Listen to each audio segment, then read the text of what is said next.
Tong nanonood na to. Ayan, yan. Yung nanonood na yan. Basta ko na ugali niyan. Kilala ko na to. Tignan mo ha, tignan mo. Sasabihin ko kung anong klaseng tao tong nanonood na to. Panoorin mo to. Ikaw yung tipo ng tao na mas pinili mo na lang tumahimik. Mas pinili mo na lang wag magsalita. Kasi pagod na pagod na pagod na pagod ka nang magpaliwanag. Totoo, di ba? Na every time na mayroong argument, every time na mayroong pagtatalo, you choose to stay silent.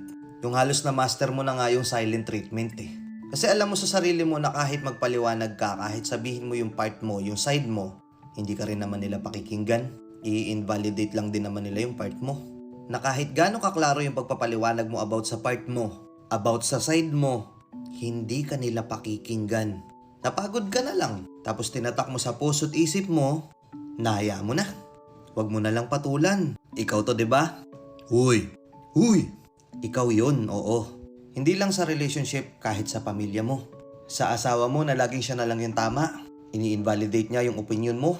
Sa magulang mo na never pinakinggan yung part mo. Na mas kinakampihan nila yung ibang tao kaysa sa'yo. Na hindi pwedeng masunod yung gusto mo sa buhay mo kahit sarili mong buhay yan. Na kapag pinaliwanag mo yung gusto mo sa kanila, hindi nila pakikinggan. Kaya nanahimik ka na lang. Sa partner mo. Sa partner mo na laging ikaw na lang yung nagpapaubaya. Ikaw na lang yung laging nagpapatawad. Tapos kapag may ginawa siyang mali, alam mong may ginawa siyang mali, ayaw mo na lang makipagtalo. Nananahimik ka na lang. Kasi sanay ka na ini-invalidate yung feelings mo, kaya nagsawa ka na lang. Nagsawa ka na lang magpaliwanag. Ikaw to, di ba? Tingnan mo to. Unti-unti niya nang nagigets na tama yung sinasabi ko. Di ba?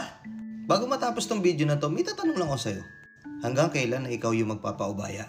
Hanggang kailan mo kikimkimin yung feelings mo? Hanggang kailan mo kikimkimin yung sama ng loob mo? Hindi pa pwedeng ikaw naman? Hindi ba pwedeng tama na ikaw na lang yung nagbibigay? Ikaw na lang yung nananahimik? Kasi feeling mo, di ba, parang ang unfair? Pag sa side nila, pinakikinggan mo sila, pero pag side mo, hindi. Ang unfair, no? Alam mo, sa totoo lang, bilib ako sa ganyang karakteristik ng tao. Kasi alam ko hindi biro na ikaw na lang nang ikaw yung nagpapaubaya. Alam ko hindi madali. Alam ko mabigat yung pinagdadaanan mo. Pwede lang kitang yakapin ngayon, niyakap na kita eh. Kaso hindi ako kasya dyan sa screen mo. Pero kidding aside, kung iniisip mo wala nakakaintindi sa'yo, eto na yung video na yon para malaman mo sa sarili mo na meron nakakaintindi sa'yo. Na hindi ka nag-iisa. Alam ko yung hirap. Alam ko yung bigat sa pakiramdam na hindi napapakinggan yung side mo. Na every time na lang mas pinipili mo na lang manahimik. Kasi alam mo naman sa huli na kahit gaano karaming energy yung ilabas mo sa pagpapaliwanag sa part mo, ang ending hindi ka rin naman pakikinggan. Kaya oo, as long as alam natin sa sarili natin na tama tayo, siguro nga manahimik na lang tayo. No? Uulitin ko. Ikaw ba tong tinutukoy ko? Comment ka nga dito. Let's go and peace out.